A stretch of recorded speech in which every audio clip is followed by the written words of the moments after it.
Primeiramente, é uma satisfação muito grande estar presente aqui na Arena Papo do Paisagista, participar desse movimento, é uma oportunidade de disseminar um pouco de conhecimento. Vou tentar trazer hoje de uma forma bem tranquila, uma forma bem simples, um tema que muitas vezes pode parecer uma monstruosidade, um projeto de irrigação, que é isso, né? Mas é um item muito necessário, é um item complementar ao paisagismo. E assim, para que a gente mantenha esse paisagismo sempre bonito, sempre impecável e sempre, mais do que nunca, né, sustentável, tem alguns passos aí que a gente precisa, assim, seguir e respeitar. Tá? Posso começar um pouquinho na apresentação? Por favor. Você vai ficar em pé? Bom, eu preparei uma apresentação, é uma apresentação rápida, simples, e vai poder trazer um pouquinho para vocês o que é esse universo, o que é um projeto de um sistema de irrigação. Até uma coisa que eu gosto de perguntar para todos que estão aqui, se vocês, quando você precisa pensar num sistema de irrigação, o que vocês normalmente pensam em primeiro lugar? O que passa pela cabeça? Tem alguma dificuldade? Vocês já ouviram, tem contato, sabe o que é sei lá, uma aspersão, um gotejamento? Eu acho que aqui todo mundo já usa irrigação, né? Acho que não é... Você está falando com... um povo mais especialista. Então bacana, melhor ainda. Talvez... Vocês não fazem um projeto de irrigação, né? Tem uma empresa que faz, mas... Isso é importante.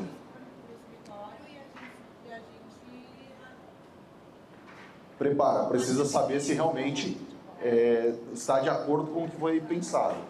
Porque vocês fazem? A gente conhece da vegetação, e por mais que vocês conheçam um pouco, e eu percebo que sim, vocês especificam até a aqueles irrigação difíceis? Com um básico do que vocês conhecem de vegetação. Então, a Pan está falando, quando volta para o escritório, a gente faz esse pente fino para ver se aquela vegetação precisa daquele tipo mesmo se é aquela necessidade, né? Então, aconteceu comigo esses dias, eu recebi um projeto de irrigação e as minhas bromélias, nenhuma tinha água recebendo por cima. Então, assim, essa necessidade a gente conhece, então a gente precisa trabalhar com vocês, né? Eu percebo que vocês tiveram que entender de vegetação. A gente teve que acabar unindo o útil ao agradável, unir um pouco dos conhecimentos desses mundos, né? A Benízia falou que ela faz o projeto de irrigação. Hoje eu tenho uma equipe, né, que trabalha comigo, são terceirizados. Boa tarde, prazer, Benízia. Hoje, a nossa empresa de paisagismo, a gente faz algumas coisas com irrigação. A gente começou por uma necessidade do cliente. Eu já venho com uma experiência de irrigação por causa da agricultura, né? Porque eu já dei consultoria em agronegócio. Antes de eu ser paisagista, eu vim da área do corporativo. Então, quando eu vim para essa área, eu vi a necessidade da irrigação. Né? Onde eu trabalhava com irrigação para café, para cafeicultores. Né? Então, a gente via a necessidade, não que eu vendia irrigação, mas a gente acabava indo por etapa. Aí nós, lá do nosso escritório, a gente acabou vendo a necessidade de vender esse combo para o nosso cliente. Não quer dizer que a gente faça tudo, a gente tem os nossos parceiros, mas hoje é a nossa empresa que vende. Por quê? Porque o meu cliente de paisagismo, o que ele quer? O que ele quer? Ele quer ouvir da Benízia. Você vai me dar essa garantia, Benízia? Você vai monitorar? Porque o antigo parceiro que eu tinha, ele não tinha essa coisa de estar lá junto. Você falou das bromélias.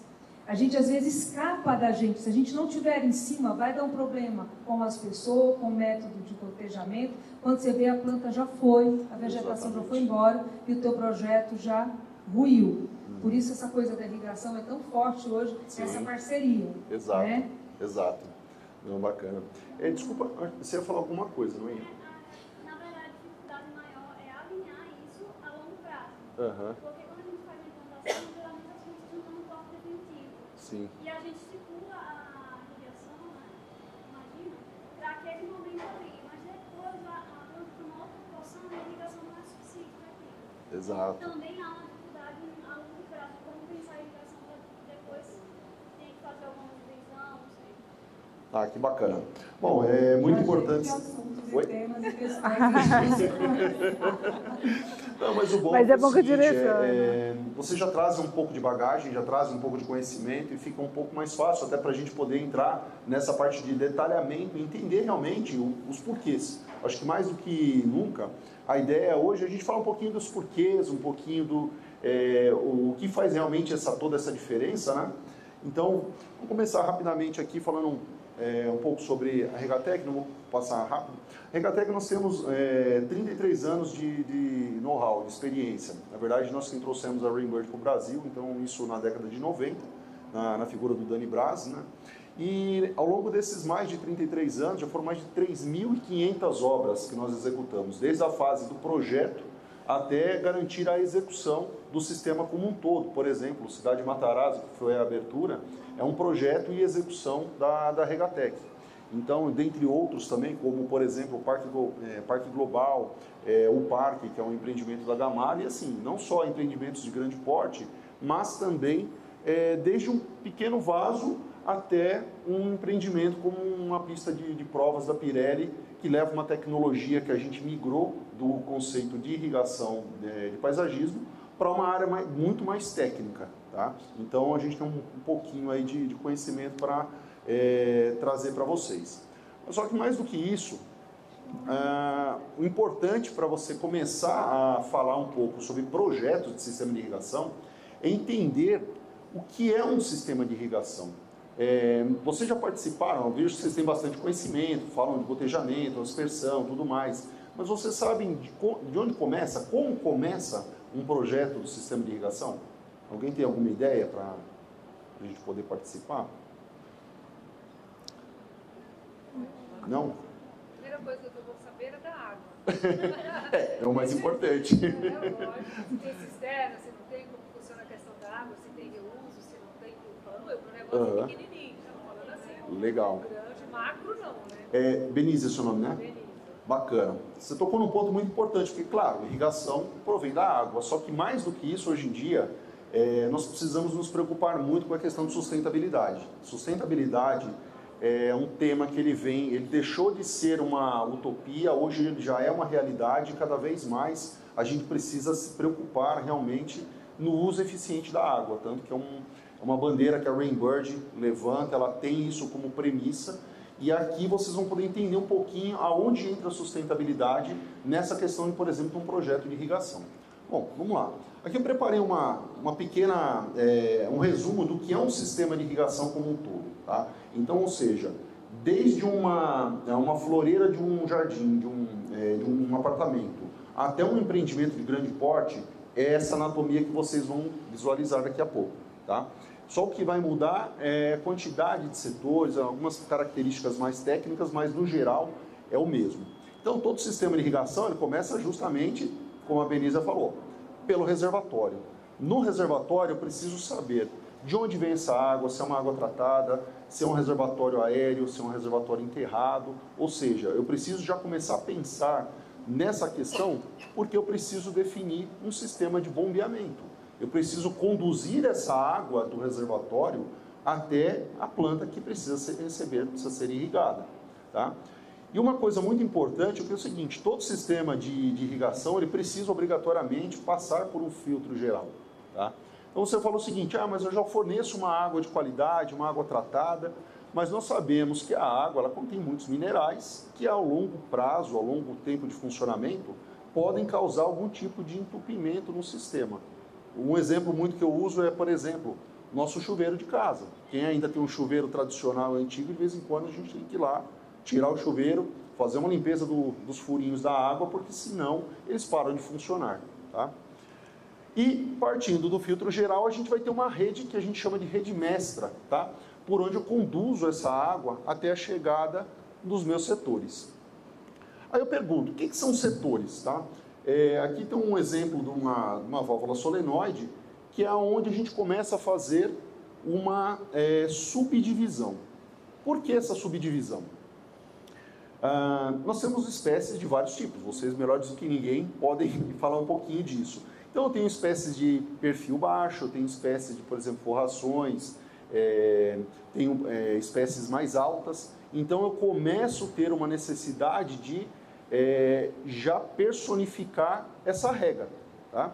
Então, por exemplo, quando você pega um setor rotativo, que seria um sistema por aspersão, eu vou utilizar para, por exemplo, espécies que têm até 30 centímetros. Tá? Isso já prevendo uma planta adulta. Por que disso? Porque mais do que isso, um aspersor, pela tecnologia que ele possui, ele já chega no limite de altura dele. Passado dessa altura, eu já tenho que entrar com outras opções. Tá? Num setor rotativo, por exemplo, a gente costuma utilizar para uma área menor. Tá? Então, por exemplo, imagina que você tem um gramado, tá? Um gramado de casa, um gramado residencial. A gente vai utilizar ele para uma área pequena. Quando eu tenho uma área maior de gramado ou de plantio baixo, eu já entro com um sistema, por exemplo, de rotor. O rotor ele tem um raio de até 15 metros de rega, de atendimento. Então, eu consigo fazer uma área muito maior, uma menor quantidade de equipamentos. Tá? Então, aqui você já começa a entender que, bom, peraí, então irrigação não é só jogar água na planta. Eu preciso entender como eu coloco essa água de uma forma que seja eficiente, de uma forma que seja sustentável e que vá trazer realmente a necessidade que a planta tem. Tá? Quando eu tenho, por exemplo, uma espécie que ela já é uma espécie frutífera ou que ela demande uma quantidade, um volume de água muito grande, por exemplo, uma jabuticabeira. Eu gosto de usar muito o exemplo da jabuticabeira, porque assim, é uma planta que ela precisa pelo menos 150 litros de água por dia, uma jabuticabeira de porte médio. E às vezes a gente não faz ideia disso. Tá? E assim, comprovadamente, se a gente consegue manter uma frequência diária de 100 a 150 litros de água para a jabuticabeira, ela chega a produzir de 4 a 5 vezes por ano. Aí muitas vezes perguntam, inclusive ontem eu estava conversando com uma colega, ela falou assim, tem uma jabuticabeira no condomínio, mas já é o 3º ano que ela não produz nada. Eu falei, mas quanto vocês regam? Eu falei, a gente confia na chuva, né? Eu falei, bom, então confia no mercado, porque não vai ter jabuticaba daí.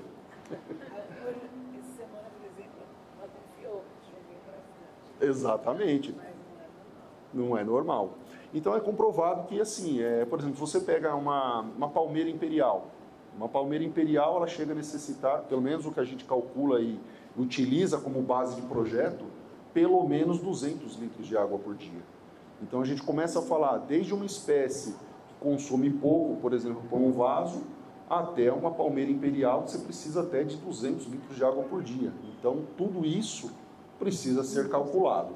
E como eu falei, quando você começa a ter espécies mais altas, a gente já entra com um sistema de gotejamento. E aí o gotejamento, a gente consegue fazer uma divisão dele de superficial e enterrado. Tá? Qual a grande diferença do superficial para o enterrado? Alguém tem ideia? A mangueira superficial, nada. Sim.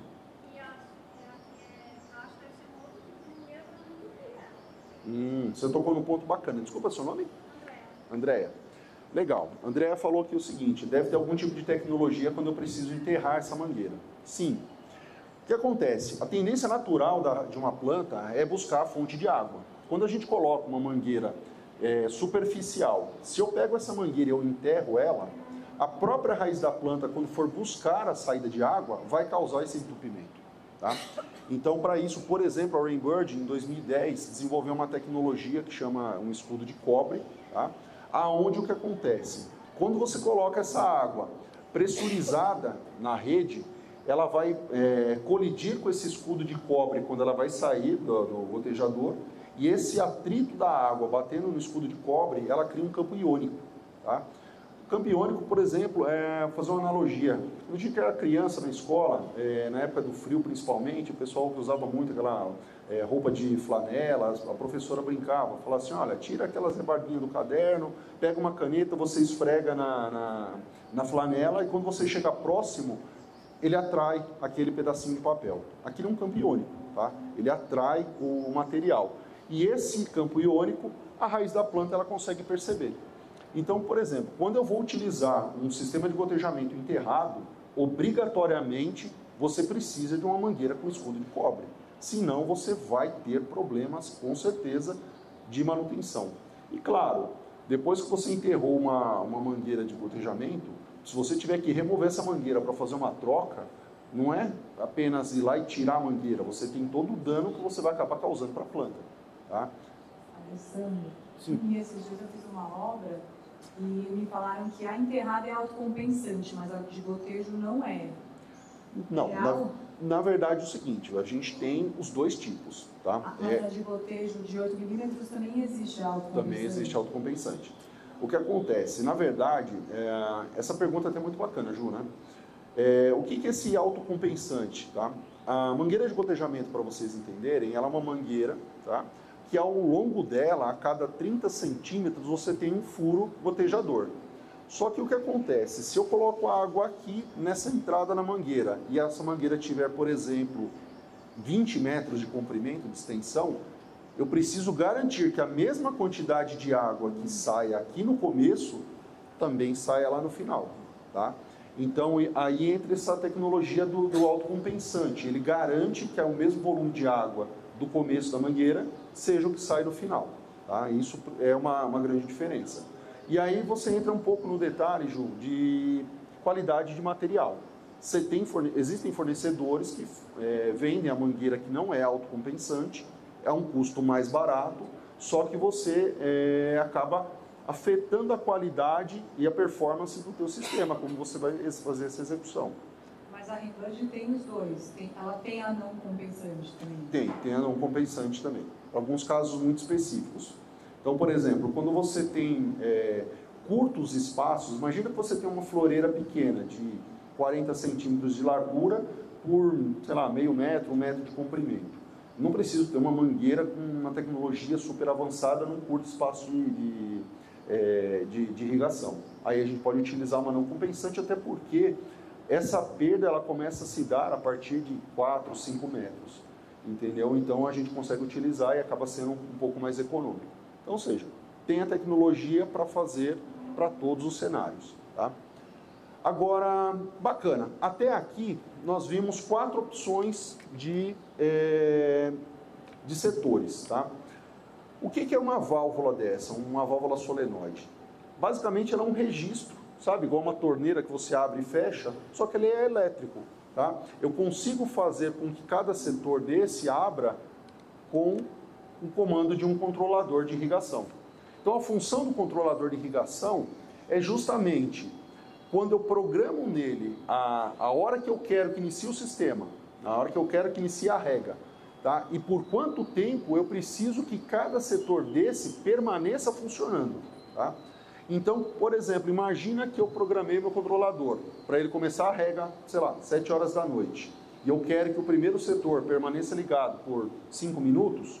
Quando chegar às 7 da noite, ele manda o comando, liga o meu sistema de bombeamento, pressurizo a água na rede, peço para a válvula solenoide fazer a abertura e começa a funcionar o sistema.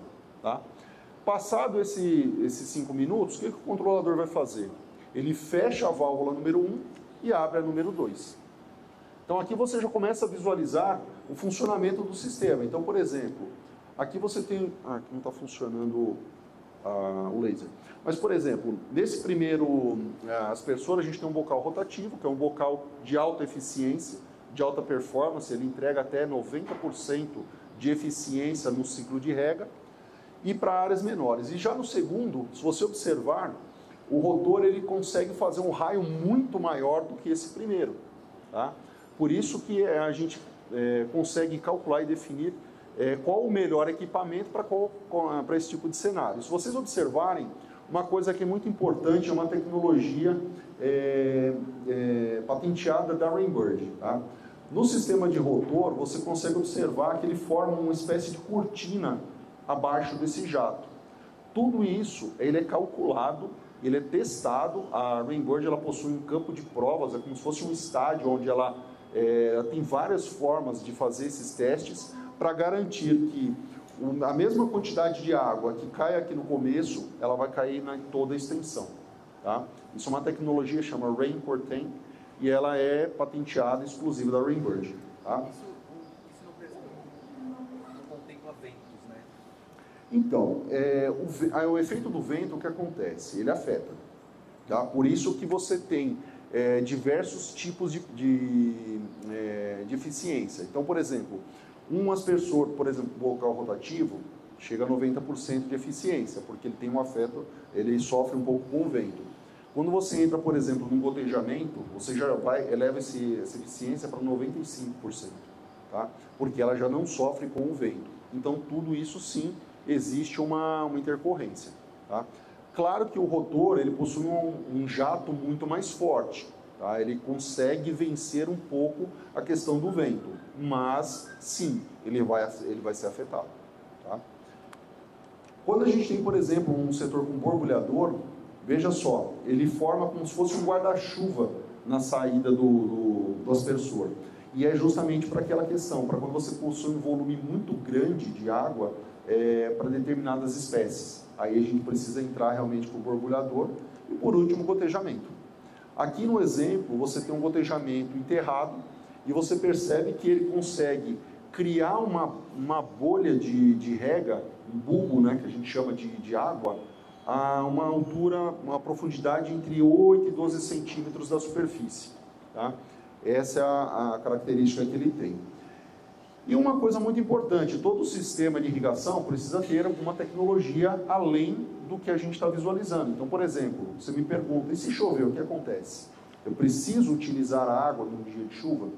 Então, assim, todo sistema básico, ele precisa ter um sensor de chuva que ele vai identificar realmente, por exemplo, de acordo com uma lâmina de água que a gente especifica. Então, por exemplo, o que é essa lâmina de água? Quando a gente ouve o pessoal na televisão falando o seguinte, olha, hoje choveu 5 milímetros, 12 milímetros, tá? A gente programa o controlador para que, por exemplo, aqui no estado de São Paulo, isso já é tabelado, a gente trabalha entre 3 e 4 milímetros. Então, o sensor de chuva ele tem um ajuste que, a partir de 5 milímetros, ele manda o comando e corta a rega para o controlador. Agora, uma pergunta muito importante. O mesmo sistema que você tem irrigando o teu jardim, você tem para uma floreira dentro da sua casa, totalmente coberta. E o que acontece se chover e o controlador desligar, pelo sensor de chuva ele acabar desligando? Como é que fica a floreira que fica dentro de casa? Alguém saberia dizer? Olá, hein? Pergunta do vestibular essa, hein? Não tem uma coisa do sensor de umidade, não sei, para poder ativar separados os setores? Quase isso, Ju. Quase isso. Cada canal, né? Um canal acessa esse sensor de umidade ou esse sensor de chuva e os canais não acessam. Tá mais próximo essa. Falei, aqui é todo mundo profissional. Eu falei, tá prático, aí fica muito mais fácil, né? Facilita muito o meu trabalho. E se não colocar esse sensor, no caso de coisa interna? Então, mas aí foge um pouco o conceito da sustentabilidade. Se eu não coloco um sensor de chuva, o que aconteceria? Mesmo o dia que estiver chovendo, o sistema vai funcionar, ele vai ligar. Na parte interna, se você está fazendo... Não, mas o sensor de chuva, para você entender, ele é ligado no controlador. Aí ele está lá fora medindo o clima. Aí se choveu, ele desliga. E aí o que ele perguntou ele desliga tudo. Então, teoricamente... Ele não pode desligar tudo, é isso. Ele não pode desligar tudo, ele tem que ter essa inteligência. Né? Bacana, excelente, João, agora você matou a pau, hein? Funciona da seguinte forma, eu consigo no controlador especificar quais setores eu quero que respeita ou não o sensor de chuva. Então, por exemplo, se eu tenho uma área interna, eu programo no meu controlador que é o seguinte, setores 1, 2 e 5, ele não respeita o sensor de chuva. Então, mesmo que chover, ele vai fazer a rega daquele setor 1, 2 e 5. Tá? Então, é mais ou menos por esse caminho. É um chover que molha, não é um chover pouquinho. Você não, exato. O mínimo de 5 milímetros. Porque eu antigamente eu preferia não usar o sensor de chuva e usar o sensor de umidade enterrado no solo, porque eu achava que ele desligava, é uma informação sei lá de onde eu tirei, tinha na minha cabeça, que é desligar com uma chuva que não ia penetrar bem no solo e daí se aquela chuva não molhar direito, desligou e aí não ia ser bom. Então eu trocava, eu falava pro meu parceiro, não quero sensor de chuva, põe sensor de umidade. De umidade. Ninguém nunca me explicou que era assim. Não, na verdade essa questão dos 5 milímetros é o seguinte, existe uma tabela que chama tabela de evapotranspiração. O que é isso? tá? É o quanto a planta ela troca com a atmosfera de oxigênio versus água. Então, ela bebe água, devolve para a atmosfera. Então, diariamente, ela precisa de uma reposição. Por isso que a gente faz o sistema de irrigação acionar diariamente. E aí, funciona assim. Você concorda comigo que, vamos pegar um exemplo aqui, Nordeste, uma região muito mais quente e uma região mais seca. Lá você vai precisar de mais água para a planta do que, por exemplo, uma região sul, que é uma região normalmente mais fria e mais úmida. Então, existe já uma tabela pré-definida de quanto que você trabalha. Então, por exemplo, São Paulo, a gente trabalha de 3 a 5 milímetros, 4 milímetros de água, de chuva. Por exemplo, já no Nordeste, a gente já trabalha entre 7 e 8. Então, ou seja, só se chover mais do que 8 milímetros é que o sensor de chuva vai cortar, tá? E o que significa essa quantidade de milímetros que a gente fala? 5 milímetros, 10 milímetros? Alguém saberia dizer o que significa isso? Como que a gente traduz isso em volume de água? Exatamente. Desculpa, seu nome? Pamela. Exatamente. Essa quantidade, por exemplo, 5 milímetros, significa dizer o seguinte: dentro de 1 metro quadrado, por exemplo, isso aqui é 1 metro quadrado, tá?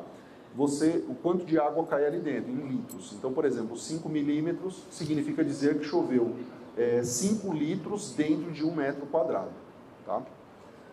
Bacana. Bom, aqui a gente tem a representação geral do que é o sistema. Agora, aí é onde vem a questão de um bom projeto. Como que eu faço isso tudo funcionar? Tá? Como que eu consigo dimensionar todo esse monte de equipamentos e sensores e vazões e quanto que eu preciso? Tá? Nós na Regatec, nós utilizamos um software específico, um software CAD que se chama Irricad. Tá? Ele é um software específico para sistemas de irrigação e aí é onde a gente começa a fazer a brincadeira acontecer. Quando a gente recebe uma planta de paisagismo, e uma coisa que vocês vão ouvir muito de uma empresa que trabalha com sistema de irrigação é: me envia a planta atualizada, me envia a planta mais atual que você tem de paisagismo. Por quê? Com base nessa planta de paisagismo é que a gente vai começar a fazer todo esse dimensionamento. A gente vai verificar onde está o reservatório, vamos começar a fazer o cálculo dimensional de tubulação, bitola de rede mestra, bitola de rede de ramais, quantos setores eu preciso, quais setores eu preciso, quais setores eu tenho que respeitar ou não o sensor de chuva, e eu preciso fazer todo esse dimensionamento para a gente poder conseguir avançar para uma execução. Por quê? Com base nesse projeto que a gente vai entregar, por exemplo, na execução, para a empresa que vai fazer essa instalação. Eles precisam seguir e respeitar aquilo que a gente mencionou. E uma grande vantagem, por exemplo, desse software é que ele calcula uma série de variáveis, né? Que, por exemplo, fazendo manualmente ficaria muito mais complicado, mas, por exemplo, ele faz cálculo de perdas de carga, ele faz cálculo, ele consegue fazer uma coisa que é interpolação, ele faz simulações para verificar melhor volume, enfim. Então, tem uma série de critérios que a gente entra nesse software para fazer esse dimensional e que te entrega realmente o que nós chamamos de curva de máxima performance. Quando você faz um projeto aqui no Irricad, ele vai te entregar o que há de melhor em termos de resultado, performance, e vai te trazer justamente a sustentabilidade, ou seja, o uso inteligente da água de forma mais eficiente. Tá? E aqui a gente tem uma foto do Dani. O Dani é o proprietário da Regatec, e ele tem uma frase que é muito bacana, uma frase registrada dele, que ele fala o seguinte: uma boa irrigação, ela é um tripé. Tá? Você precisa de um bom projeto, tá? Então, para isso, a gente utiliza o software que é o que há de melhor em termos de sistema de irrigação. Temos uma equipe aí com mais de 5 anos de experiência, todos os meninos, né, para fazer esse dimensional. Você precisa de um bom produto, então trabalhamos somente com equipamentos de marca, por exemplo, Rainbird, Tigre, Amanco, somente equipamentos que nos tragam aquela confiança realmente de entregar o que há de melhor para o nosso cliente. E de nada adianta você ter um bom projeto, bons produtos, mas não ter uma boa execução. Você precisa garantir que o que foi projetado será executado da forma correta. Tá? Então é uma frase dele que acompanha aí já mais de 33 anos e traz todo o resultado que a gente tem colhido ultimamente. Agora, rapidamente, a Ju entrou num tópico muito bacana que ela falou, ela roubou a cerejinha do bolo, que é o sensor de umidade do solo. Até aqui, a gente tem o que nós chamamos de uma versão base. Tá? O que é uma versão base? É um sistema automatizado, autônomo, funciona bonitinho, você programa. Nós, na verdade, entregamos o controlador já programado, não tem que mexer em nada, mas você tem outros recursos adicionais que você pode agregar em termos de inteligência, como, por exemplo, o sensor de umidade do solo da Ju. Na verdade, o sensor de umidade do solo, ele faz uma coisa que é um trabalho complementar ao sensor de chuva. O sensor de chuva é o seguinte, ele é como se fosse uma chave liga e desliga. Choveu mais do que 5 milímetros, desliga, ponto. Depois de um tempo ele vai secar o sensor de chuva e ele libera o controlador para voltar a funcionar. Mas aí eu pergunto, a gente está em São Paulo, imagina que choveu 30 milímetros. O que vai acontecer? O sensor de chuva, por ele, mais do que 5, ele corta. Pode ser que em 2 dias ele já secou e fala assim, não, pode voltar a irrigar. Só que se choveu 30, 40 milímetros, o teu solo ainda pode estar úmido. Não é necessário fazer a rega. Aí é onde entra o sensor de umidade do solo trabalhando em conjunto e ele diz o seguinte, não, aguenta aí, ô controlador, não precisa irrigar ainda não. Quando irrigar eu te aviso. Tá? Então quando você coloca um sensor de chuva trabalhando em conjunto com o sensor de umidade do solo, você consegue atingir até 70% de economia e eficiência da água. Então veja que todos os recursos que a gente utiliza estão voltados para a questão da sustentabilidade. Mas o sensor de umidade do solo pode ser usado sem o sensor de chuva? Pode ser usado. Embora não seja indicado, recomendado, mas funcionalmente ele pode. Porque ele vai estar falando se é ou não para regar na fonte, que é o solo. Né? É que assim, se a gente for observar, o sensor de umidade do solo, como funciona? Ele sempre será instalado em uma região que representa a maior totalidade da sua área, e aonde você tenha o máximo de incidência do sol. Então você não pode colocar ele escondidinho na sombra. Você tem que colocar ele no máximo da área, onde tem a máxima incidência do sol. Só que, por exemplo, e a questão interna? A questão interna ele não consegue monitorar, então você vai ter rega sempre, entendeu? E é assim. Não dá para ter mais de um. É que tudo bem, internamente, teoricamente, ele vai precisar irrigar sempre. Mas o recomendado é que você utilize os dois. E a quantidade assim que precisa espalhar, ele atinge quanto? Assim? Como que você calcula? Quantos sensores de umidade vão ter? Vou precisar. Bom, é uma excelente pergunta. Na verdade, o sensor de umidade, no máximo, é uma unidade. Você vai colocar uma unidade naquela área, porque assim, eu entendo que é uma área externa. Se é uma área externa, ela está sofrendo com a chuva no geral. Entendeu? Então, por exemplo, dificilmente, a menos que eu tenha, sei lá, 4, 5 hectares de distância, exato, solos diferentes. Né? Aí a gente pode colocar mais unidades, mas o ideal, já cumpre com a função. Tá bom? Gente, eu estou perguntando um monte aqui, mas todo mundo pode perguntar, só vocês perguntarem muito. Sim, ou de chuva. Uhum. Se de repente no meio do jardim tem a famosa palmeira ou a jabuticabeira, o que precisa de, além desses 5? Dos 5. Excelente pergunta. Desculpa o seu nome? Luciano. Excelente pergunta. Nesse caso, a gente pode fazer o mesmo conceito da parte interna. Eu posso especificar que, por exemplo, tanto a jabuticabeira quanto uma palmeira, eu posso dizer que aqueles setores específicos não vão respeitar o sensor de chuva. Independente do que choveu, ela vai fazer a rega dessas duas áreas. Tá? Ou mais áreas, entendeu? Isso tudo é configurado no controlador. Tá bom? Você perguntou alguma coisa, né? Sim. Cada canal, quando você tem uma mangueira autocompensante, cada canal vai até quantos metros? Até quantos metros você pode colocar se você tiver, de comprimento? Gramado, por exemplo, isso e outra pergunta que seria, por exemplo, você tem um gramado longo. Qual a distância entre um fio e o próximo? Então, são duas perguntas bem bacanas. Por exemplo, se você for utilizar para gramado, obrigatoriamente ele tem que ser uma mangueira enterrada. Então, assim, senão não tem como você ficar aquela mangueira por cima do gramado esteticamente. Funcionalmente funciona, mas esteticamente é horrível. Então, mas funciona o cortejo para gramado? Para gramado, funciona. Só que, com esse limitante, ele tem que obrigatoriamente ser uma mangueira enterrada.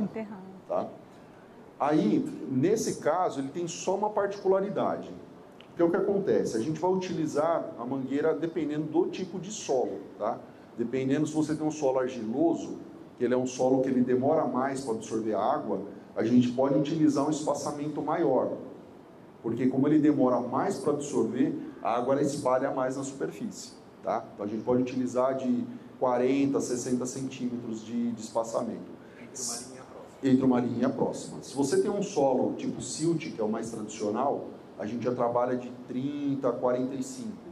E se você tem um solo arenoso, praticamente uma peneira, né? Então você tem que jogar ele mais perto. Por que disso?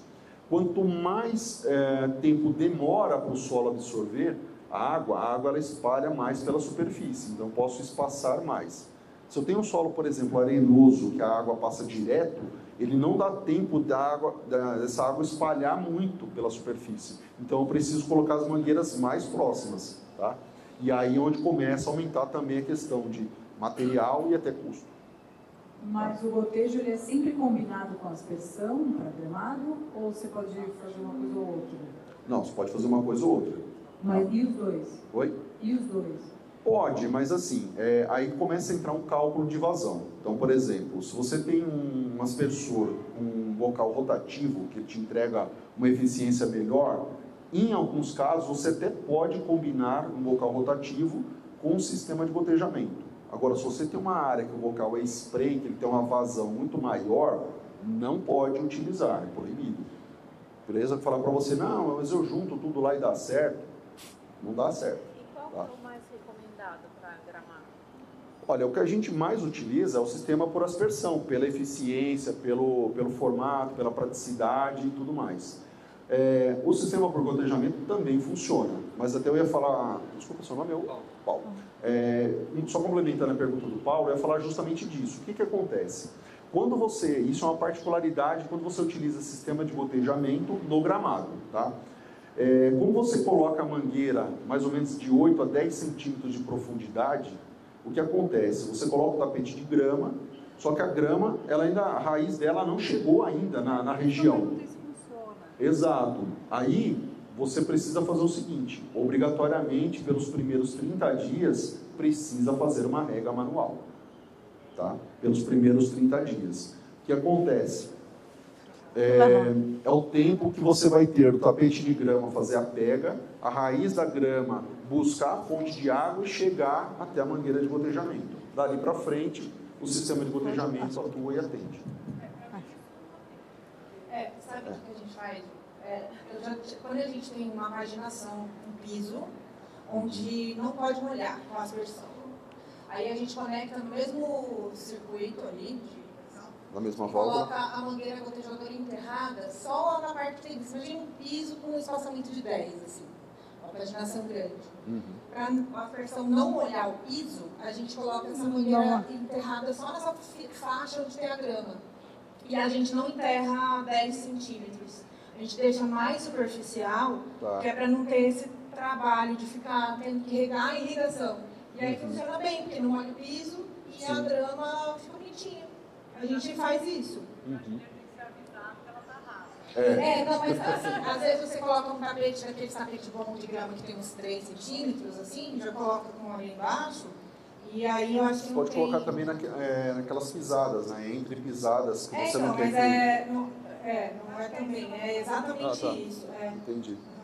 Porque aí você não precisa ficar molhando o piso, né? Às vezes tem um piso de, sei lá, uma coisa que fica ali, tem que ter molhada.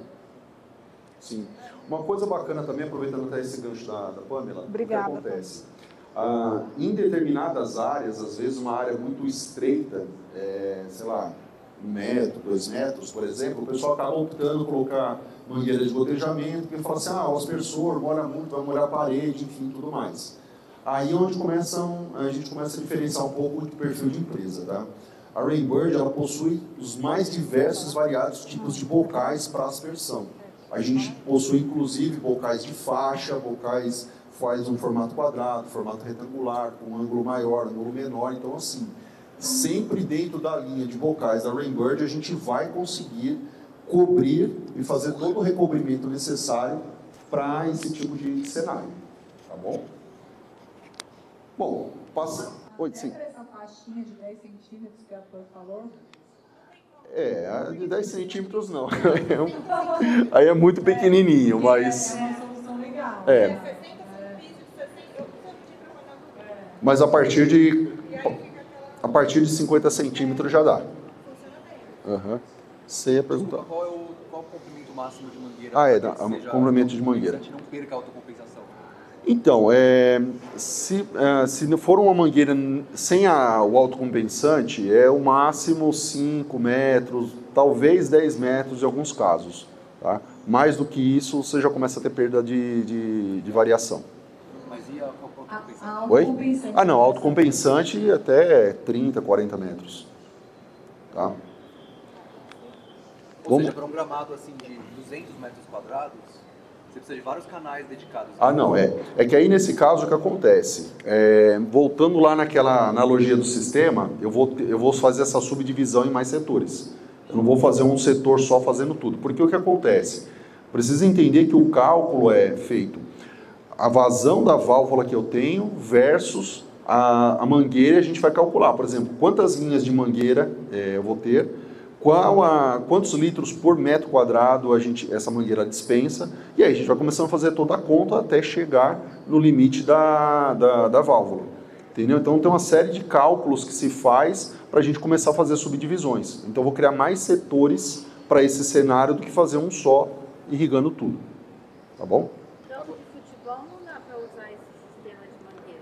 Não, campo de futebol não. Que aí você tem uma área muito grande. O campo de futebol a gente vai utilizar o sistema por rotor. Aí tem uma série de infinidades. A gente irriga inclusive o gramado sintético. Por mais que a grama não vai nascer, óbvio. Mas é uma tecnologia nova utilizada para resfriamento. Olha só. Ou seja, para que a pessoa usa uma grama sintética, que é plástico, se ela, além de tudo, que nem vamos comentar aqui, ainda tem que jogar água. E ainda tem que jogar água. Pelo amor de Deus, né? Olha, Justo. A Jo é minha parceira, hoje está me ajudando bastante com as perguntas. Muito legal essa colocação. Por que você utiliza uma grama sintética se você poderia colocar uma grama natural, tá?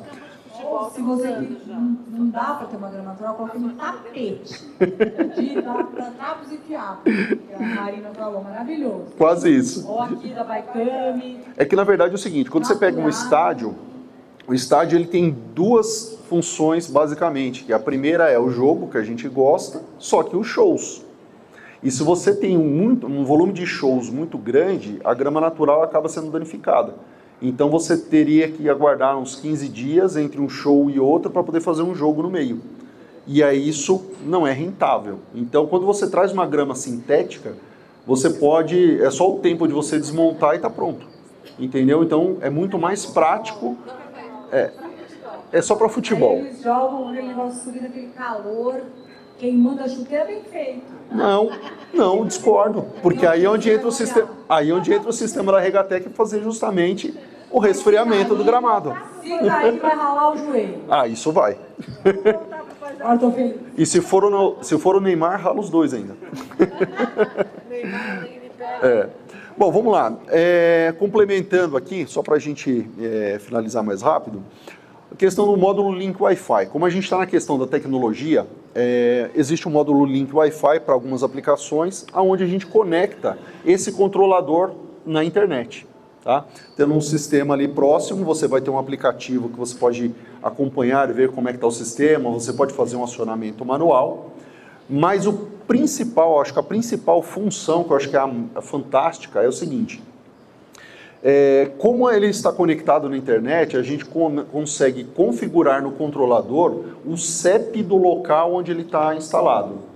E ele tendo a informação do CEP onde o controlador está instalado, ele busca a informação climática, a estação meteorológica mais próxima do local, e ele faz o download automático das condições climáticas do dia. Ele reajusta diariamente o volume de rega do sistema. Sozinho. Isso é muito legal. Isso é novidade. Porque aí você consegue colocar uma inteligência no sistema e ajustar diariamente para você ter o máximo de economia possível de água e até de bombeamento. Então você já consegue economizar água e energia. Isso é novidade mesmo ou eu estava atrasada? Não, isso existe sim, funciona. Faz tempo.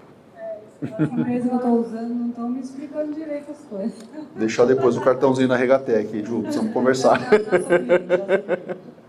Então, assim, é uma função muito bacana. É legal você conseguir fazer o acionamento manual, é legal você conseguir acompanhar o sistema, mas o bacana mesmo é o quanto de recurso tecnológico ele agrega e ele traz para você. Inclusive, se você estiver viajando, estiver fora de casa, muito longe, você consegue entrar e ver como que está acontecendo o ciclo de rega. E por último, para a gente encerrar, aqui já parte para empreendimentos corporativos, empreendimentos de maior porte, é o software IQ. O IQ ele é o seguinte, ele é um adicional do módulo Link Wi-Fi, só que muito mais recursos, tá?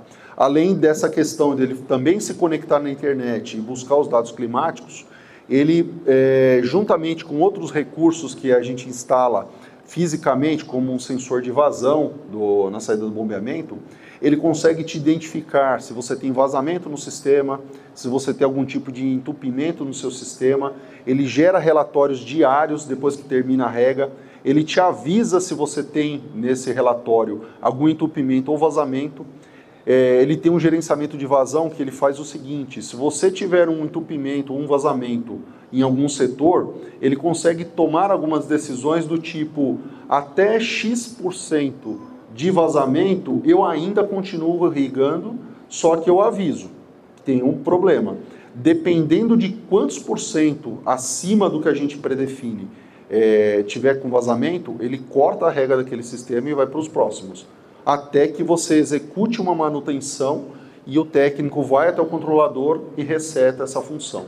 Então, assim, são muitos recursos, isso aqui estou sendo bem simplista, né, para a gente passar um pouco mais rápido, mas tem uma tecnologia muito grande. Irrigação, ele é muito mais do que tecnologia, ele é uma ciência envolvida e que a gente precisa muito do apoio de vocês, passando esses detalhamentos de plantio, de espécies, recursos, necessidades, para que a gente consiga, junto com o trabalho de vocês, executar o nosso e entregar um excelente projeto para o cliente. Tá bom? Diga. Você pode voltar alguns slides? Posso sim.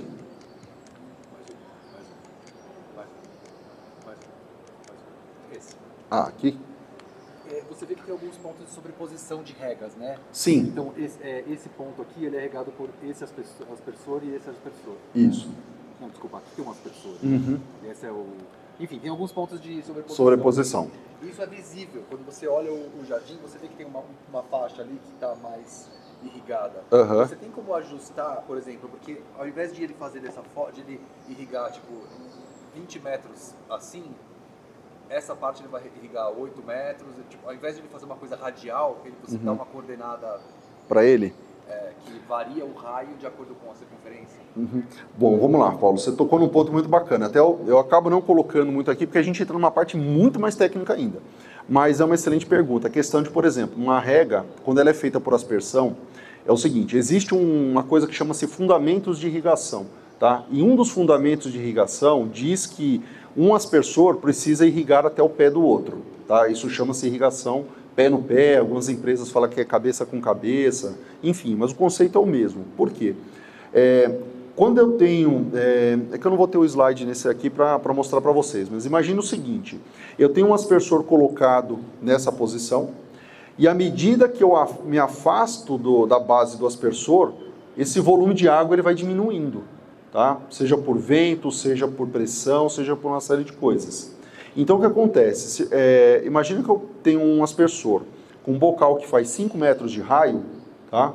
À medida que eu vou me afastando da base do aspersor até chegar nesses 5 metros, a água ela vai diminuindo. Então se eu não coloco um aspersor lá do outro lado, irrigando até o pé desse primeiro, para fazer justamente o mesmo conceito, eu vou ter uma perda de água ali no meio. E eu vou ter uma deficiência de irrigação. Então, a aspersão pé no pé, ela diz o seguinte, quando você tem essa sobreposição, um compensa o outro. E aí chama-se recobrimento. E se você não respeita isso, que é uma das coisas que é até muito comum, esse tipo de questionamento quando a gente envia, por exemplo, um orçamento para um cliente. Ele fala, nossa, mas para que tanto aspersor? Tira um pouco, quero mais barato, econômico e tal. Se a gente não respeita, vai acontecer o seguinte, não sei se vocês já viram, alguns locais, principalmente com grama, que a grama ela é muito sensível, você vê as manchas certinho. Aquilo é uma deficiência da aspersão. Não do aspersor, mas desse projeto e desse dimensionamento. Você não respeitou o conceito de aspersão pé no pé. Você fugiu desse fundamento, você vai ter manchas sim. E aí, depois, se vocês quiserem, a gente pode entrar em contato, eu mando fotos para ver realmente como fica visível, fotos feitas com drone, e você vê exatamente, ele vai formar um aspecto mais ou menos assim, ó, como se fosse uma estrela de 4 pontas, porque você afastou um para cá, o outro aqui, e ele vai formar a mancha certinho. Você olha de cima, fica até bonito, mas é feio, né? Bonito, mas é feio, não combina. Então, na verdade, a intersecção não é excesso de água, não. É compensação. Exatamente. Porque não estaria chegando... Quer ver? É ótima sua pergunta, adorei. Ó, deixa eu fazer o seguinte, deixa eu abrir uma apresentação rápida aqui. Porque se não tivesse essa sobreposição, naquele ponto teria pouca água, né? Isso. A explicação do fundamento. Acho que esse fundamento é legal para conseguir visualizar o que é, tá? Então, o que é uma aspersão pé no pé? Numa área de gramado, por exemplo, como essa, eu coloco um aspersor aqui no canto, tá? E o que muda de um aspersor para o outro, além da altura de até 30 centímetros que ele rega, é o ângulo do bocal e o tipo de bocal. Então, num caso como esse aqui, eu coloco um bocal de ângulo 90 graus, tá? Aspersão pé no pé diz o seguinte, o próximo aspersor que eu vou colocar, ele já vai fazer um ângulo de 180 graus. E olha que ele começa molhando de baixo e eu vou respeitando esse espaçamento. E à medida que eu vou avançando, eu vou colocando outros fazendo esse recobrimento, tá? Quando eu vou para o meio, eu já coloco um aspersor com bocal de 360, sempre pegando todos eles. E se você observar a nitidez com que ele vai fazendo esse recobrimento. Se você não respeita essa técnica, você vai ter justamente essas questões. Para vocês entenderem graficamente o que aqui é a parte legal. O que significa? Quanto maior a distância da base do aspersor, menor é o índice de água que eu vou ter, tá? Então, nesse caso, olha só, mais próximo tem um volume maior de precipitação, à medida que eu me afasto, ele vai diminuindo. A aspersão pé no pé diz que o contrário, eu coloco um aspersor molhando o pé do anterior e o gráfico resultante disso é a máxima eficiência. E se a gente não tem, acontece isso aqui. Dá uma olhada como fica exatamente a estrelinha de 4 pontas aqui no meio. Mas essa foto nem é tão bacana. Olha essa daqui que legal. Aqui é uma foto fantástica, que dá para ver exatamente. Se você observar, a gente tem aqui um aspersor aqui no meio, fazendo 180 graus, é exatamente onde a grama está verdinha. Aqui no meio eu tenho um aspersor fazendo 360. Só que nessa parte de fora e aqui no meio, perto do pinheiro, que não é a área de circulação, porque você tem um pinheiro bem no meio, aonde não foi colocado aspersor nenhum. E olha só como que ela fica totalmente seca. Ficou bom. Oi? Ficou bom. Essa foi. Ficou muito bom. O jardim tá incrível. Fantástico. E a irrigação maravilhosa. E com certeza não tem cachorro, porque pelo menos o cachorro faria uma irrigação aqui próxima do pinheiro, teria ficado um pouquinho melhor. E sabe o que as pessoas fazem? Uma coisa que as pessoas fazem agora, cada vez mais, é passar spray nesse gramado. Ah, é? Seco, você passa spray verde, parece que tá ótimo. Não precisa de mas ele vai ficar amarelo por baixo e vai cair, não vai ter jeito, vai morrer. Mas assim, isso aí assim... Ficou muito claro aquele esqueminha que você mostrou, obrigada. Exato. Ficou super claro, né? Bom, gente, assim, o que eu tinha para passar para vocês em termos de projetos do sistema de irrigação é isso. Se tiverem mais dúvidas, estou aqui para auxiliá-los. Oi, diga, André. O aplicativo tem como a gente fazer a conexão de setores de acordo com o sensor de chuva? Porque, por exemplo, eu tenho um aplicativo que é adicionado e tal, só que eu não acho essa opção. Não, na verdade, essa configuração ela é feita direto no controlador. O aplicativo de celular, ele é um aplicativo mais simples, tá? Ele não te traz todos os recursos que você tem diretamente no controlador. Ele é uma função mais para você acompanhar o funcionamento, você fazer um acionamento manual, saber como é que se comportou e tudo mais, mas nem todos os recursos você tem com o módulo Link Wi-Fi. Quando você tem uma aplicação profissional, como o IQ4, aí é diferente. Pelo software que ele fica em ambiente de nuvem, você consegue fazer toda a reprogramação que precisar do controlador. Então, são equipamentos distintos. Acho por isso que você não consegue fazer essa configuração. Tá joia. Pessoal, alguém tem mais alguma dúvida? Não? Então, vou agradecer o Alessandro. Obrigado. A aula, né? Assim, imagina. Da conversa aqui. Como eu falei, todo mundo que senta aqui nessa arena tem coisa para contribuir. Ah, com certeza. E aí a gente vai conversando, vai aprendendo, vai trocando.